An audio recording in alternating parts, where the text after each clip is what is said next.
ओम नमः शिवाय, शिवजी सदा सहाय। ओम नमः शिवाय, गुरुजी सदा सहाय। वायव्य संहिता के उत्तरखंड का अध्याय 12, पंचाक्षर मंत्र के महात्म्य का वर्णन। श्री कृष्ण बोले, सर्वज्ञ महर्षि परवर, आप संपूर्ण ज्ञान के महासागर हैं। अब मैं आपके मुख से पंचाक्षर मंत्र के महात्म्य का तत्वतः वर्णन सुनना चाहता हूँ। उपमन्यु ने कहा, देवकी नंदन, पंचाक्षर मंत्र के महात्म्य का विस्तार पूर्वक वर्णन तो 100 करोड़ वर्षों में भी नहीं किया जा सकता। अतः संक्षेप से इसकी महिमा सुनो। वेद में तथा शैवगम में दोनों जगह ये षडाक्षर प्रणव सहित पंचाक्षर मंत्र समस्त शिव भक्तों के संपूर्ण अर्थ का साधक कहा गया है। इस मंत्र में अक्षर तो थोड़े ही हैं, परंतु ये महान अर्थ से संपन्न है। ये वेद का सार तत्व है, मोक्ष देने वाला है, शिव की आज्ञा से सिद्ध है, संदेह शून्य है तथा शिव स्वरूप वाक्य है। ये नाना प्रकार की सिद्धियों से युक्त दिव्य लोगों के मन को प्रसन्न एवं निर्मल करने वाला, सुनिश्चित अर्थ वाला अथवा निश्चय ही मनोरथ पूर्ण करने वाला तथा परमेश्वर का गंभीर वचन है। इस मंत्र का मुख से सुखपूर्वक उच्चारण होता है।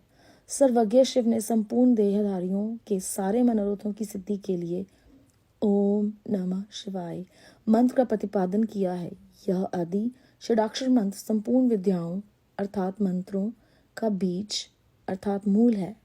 जैसे वट के बीज में महान वृक्ष छुपा हुआ है, उसी प्रकार अत्यंत सूक्ष्म होने पर भी इस मंत्र को महान अर्थ से परिपूर्ण समझना चाहिए। ओम इस एकाक्षर मंत्र में तीनों गुणों से अतीत, सर्वज्ञ, सर्वकर्ता, द्युतिमान, सर्वव्यापी प्रभु शिव प्रतिष्ठित हैं। ईशान आदि जो सूक्ष्म एकाक्षर रूप ब्रह्म है, वे सब नमः शिवाय इस मंत्र में क्रमशः स्थित हैं। सूक्ष्म षडाक्षर मंत्र में पंच ब्रह्म रूपधारी साक्षात भगवान शिव स्वभावतः वाच्य वाचक भाव से विराजमान है। अप्रेम्य होने के कारण शिव वाच्य है और मंत्र उनका वाचक माना गया है। शिव और मंत्र का यह वाच्य वाचक भाव अनादिकाल से चला आ रहा है। जैसे ये घोर संसार सागर अनादिकाल से प्रवृत्त है, उसी प्रकार संसार से छुड़ाने वाले भगवान शिव भी अनादिकाल से ही नित्य विराजमान है। जैसे औषध रोगों का स्वभावतः शत्रु है, उसी प्रकार भगवान शिव संसार दोषों के स्वाभाविक शत्रु माने गए हैं।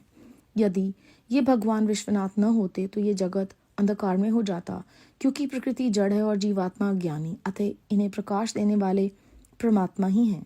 प्रकृति से लेकर परमाणु पर्यंत जो कुछ भी जड़ रूप तत्व है, वह किसी बुद्धिमान चेतन कारण के बिना स्वयं करता नहीं देखा गया। जीवों के लिए धर्म करने और अधर्म से बचने का उपदेश दिया जाता है।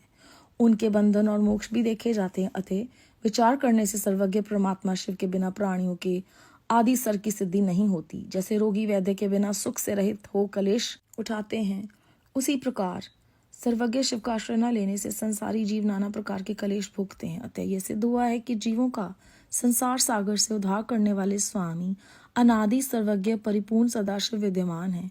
वे प्रभु आदि मध्य और अनंत से रहित हैं, स्वभाव से ही निर्मल हैं तथा सर्वज्ञ एवं परिपूर्ण हैं। उन्हें शिव नाम से जानना चाहिए। शिवागम में उनके स्वरूप का विशुद्ध रूप से वर्णन है। ये पंचाक्षर मंत्र उनका अभिध्यान अर्थात वाचक है और वे शिव अमिध्यय अर्थात वाच्य हैं। अमिधान और अभिध्यय वाचक और वाच्य रूप होने के कारण परम शिव स्वरूप यह मंत्र सिद्ध माना गया है। ओम नमः शिवाय ये जो षडाक्षर शिव वाक्य है, इतना ही शिव ज्ञान है और इतना ही परम पद है। ये शिव का विधि वाक्य है, अर्थवाद नहीं है। ये उनकी शिव का स्वरूप है जो सर्वज्ञ, परिपूर्ण और स्वभावतः निर्मल है, जो समस्त लोकों पर अनुग्रह करने वाले हैं। वह भगवान शिव झूठी बात कैसे कह सकते हैं? जो सर्वज्ञ हैं वे तो मंत्र से जितना फल मिल सकता है उतना पूरा का पूरा बताएंगे, परंतु जो राग और अज्ञान आदि दोषों से ग्रस्त हैं वे ही झूठी बात कह सकते हैं। वे राग और अज्ञान आदि दोष ईश्वर में नहीं है, अतः ईश्वर कैसे झूठ बोल सकते हैं? जिनका संपूर्ण दोषों से कभी परिचय ही नहीं हुआ, उन सर्वज्ञ शिव ने जिस निर्मल वाक्य पंचाक्षर मंत्र का प्रणयन किया है वे प्रमाणभूत ही हैं, इसमें संशय नहीं है। इसीलिए विद्वान पुरुष को चाहिए कि वह ईश्वर के वचनों पर श्रद्धा करे। यथार्थ पुण्य पाप के विषय में ईश्वर के वचनों पर श्रद्धा न करने वाला पुरुष नरक में जाता है। शांत स्वभाव वाले श्रेष्ठ मुनियों ने स्वर्ग और मोक्ष की सिद्धि के लिए जो सुंदर बात कही है उसे सुभाषित समझना चाहिए। जो वाक्य राग, द्वेष, असत्य, काम, क्रोध और तृष्णा का अनुसरण करने वाला हो वह नरक का हेतु होने के कारण दुर्भाषित कहलाता है। अविद्या एवं राग से युक्त वाक्य जन्म मरण रूप संसार कलेश की प्राप्ति में कारण होता है।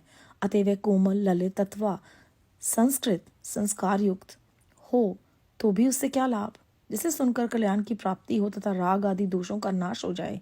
वह वाक्य सुंदर शब्दावली से युक्त न हो तो भी शोभन तथा समझने योग्य है। मंत्रों की संख्या बहुत होने पर भी जिस विमल षडाक्षर मंत्र का निर्माण सर्वज्ञ शिव ने किया है, उसके समान कहीं कोई दूसरा मंत्र नहीं है। षडाक्षर मंत्र में 6 अंगों सहित संपूर्ण वेद और शास्त्र विद्यमान है, अतः उसके समान दूसरा कोई मंत्र कहीं नहीं है। 7 करोड़ महामंत्रों और अनेकानेक उपमंत्रों से ये षडाक्षर मंत्र उसी प्रकार भिन्न है जैसे वृत्ति से सूत्र। जितने शिव ज्ञान हैं और जो विद्यास्थान है वह सब षडाक्षर मंत्र रूपी सूत्र के संक्षिप्त भाष्य हैं। जिसके हृदय में ओम नमः शिवाय ये षडाक्षर मंत्र प्रतिष्ठित है, उसे दूसरे बहुसंख्यक मंत्रों और अनेक विस्तृत शास्त्रों से क्या प्रयोजन है। जिसने ओम नमः शिवाय इस मंत्र का जप दृढ़ता पूर्वक अपना लिया है, उसने संपूर्ण शास्त्र पढ़ लिया और समस्त शुभ कृत्यों का अनुष्ठान पूरा कर लिया। आदि में नमः पद से युक्त शिवाय ये 3 अक्षर जिसकी जीवा के अग्रभाग में विद्यमान है, उसका जीवन सफल हो गया। पंचाक्षर मंत्र के जप में लगा हुआ पुरुष यदि पंडित, मूर्ख, अनतज्ञ अथवा अधम भी हो तो वह पाप पंजर से मुक्त हो जाता है। अध्याय 12 समाप्त। श्री कृष्ण जी के पूछने पर उपमन्यु जी उन्हें पंचाक्षर मंत्र का महात्म्य बताते हैं और वो ये कहते हैं कि वेदों में तथा शैवागम में दोनों जगह षडाक्षर प्रणव सहित पंचाक्षर मंत्र जो है वो शिव भक्तों के संपूर्ण अर्थ का साधक है। इस मंत्र में अक्षर तो थोड़े हैं परंतु इसके अर्थ बहुत ही गहरे हैं। ये सारे वेद का सार तत्व है, मोक्ष देने वाला है, संदेश शून्य है, उनकी आज्ञा से सिद्ध है और शिव का स्वरूप वाक्य है। और वो ये बताते हैं कि नाना प्रकार की सिद्धियों से युक्त दिव्य लोगों के मन को प्रसन्न और निर्मल करने वाला तथा समस्त मनोरथों को पूर्ण करने वाला ये गंभीर वचन है। और उन्होंने ये बताया कि षडाक्षर मंत्र जो है वो संपूर्ण मंत्रों का मूल है। जिस प्रकार एक वट के बीज में एक वृक्ष छुपा हुआ है, उसी प्रकार ये मंत्र जो है वो सूक्ष्म होने पर भी महान अर्थ से परिपूर्ण है। ओम इस एकाक्षर मंत्र में तीनों गुणों से अतीत, सर्वज्ञ, सर्वकर्ता, सर्वव्यापी प्रभु शिव स्वयं प्रतिष्ठित हैं। ईशान आदि जो सूक्ष्म एकाक्षर ब्रह्मा है वे सब नमः शिवाय इस मंत्र में क्रमशः स्थित हैं। तो सूक्ष्म षडाक्षर मंत्र में पंच ब्रह्म रूपधारी साक्षात भगवान शिव स्वभते वाच्य वाचक बनकर विराजमान है। यह पंचाक्षर मंत्र उनका वाचक है और यही उसके वाच्य हैं। वाचक और वाच्य रूप में होने के कारण परम शिव स्वरूप यह मंत्र सिद्ध माना गया है। तरह से सर्वज्ञ शिव जी महाराज ने जो हमें ये निर्मल वाक्य पंचाक्षर मंत्र का प्रेरण किया है वो प्रमाणभूत ही है, इसमें संशय नहीं करना चाहिए। जो भी विद्वान पुरुष है उन्हें चाहिए कि वो परमात्मा के वचनों पर श्रद्धा करे। अगर कोई भी उन पर श्रद्धा नहीं करता है, उनके वचनों को नहीं मानता है, तो वो निश्चय ही नरक में जाता है। जो भी शांत स्वभाव वाले श्रेष्ठ मुनि हैं वे स्वर्ग और मोक्ष की सिद्धि के लिए जो भी वो सुंदर बात कहते हैं उसे सुभाषित समझना चाहिए। जो वाक्य राग, द्वेष, असत्य, काम, क्रोध और तृष्णा का अनुसरण कराने वाले हों वो नरक में ही लेकर जाते हैं। अविद्या राग से युक्त अगर कुछ भी कहा जाता है जो संसार में कलेश का कारण बनता है वो नरक में लेके जाता है। जिसे सुनकर कल्याण की प्राप्ति हो और राग आदि दोष जो हैं वो नष्ट हो जाएं, चाहे वो वाक्य साधारण हो, बहुत सुंदर शब्दावली का प्रयोग ना भी किया हो, परंतु उनका उद्देश्य अगर दोषों को नाश करने का है और संसार में कोमलता और कलेश को ख़त्म करने वाला है तो वो समझने योग्य है और उसका शोभन करना चाहिए। उसके बाद हमें इस अध्याय के अंत में उपमन्यु जी बताते हैं, इस मंत्र के समान दूसरा कोई मंत्र नहीं। 7 करोड़ महामंत्रों और अनेकों अनेक उपमंत्रों से ये षडाक्षर मंत्र उसी प्रकार भिन्न है जैसे वृत्ति से सूत्र। कहते हैं जो जो विद्या स्थान है वे सब षडाक्षर मंत्र रूपी सूत्र के संक्षिप्त भाष्य हैं, जिसके हृदय में ये ओम नमः शिवाय मंत्र प्रतिष्ठित है। दूसरे मंत्रों और अनेक विस्तृत शास्त्रों की वहाँ कोई आवश्यकता नहीं।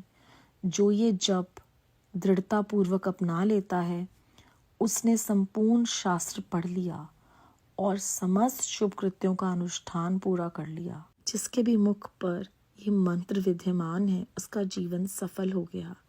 पंचाक्षर मंत्र में लगा हुआ कोई भी पुरुष, चाहे वो पंडित है, मूर्ख है, अनत्यज्य है, अधम है, वो पाप पंजर से मुक्त हो जाता है।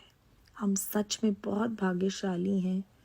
बेअंत शुक्राना है महाराज का कि उन्होंने हमें ये मंत्र जाप के रूप में दिया है। हम में से बहुत सारे बिना जाने ही इस मंत्र को करते हैं और इस अध्याय में जैसे अंत में कहा है कि बहुसंख्यक मंत्र करना और विस्तृत शास्त्रों को पढ़ने की आवश्यकता ही नहीं है अगर आप इस मंत्र से जुड़े हैं। गुरु जी महाराज ने हम सब पर ये असीम कृपा करके इस जीवन में जाने अनजाने में जो हम पाप करते हैं उन्हें कम करने का ये एक इतना सरल रास्ता बता दिया। बेअंत शुक्राना गुरु जी महाराज। ओम नमः शिवाय। शिव जी सदा सहाय। ओम नमः शिवाय। गुरु जी सदा सहाय।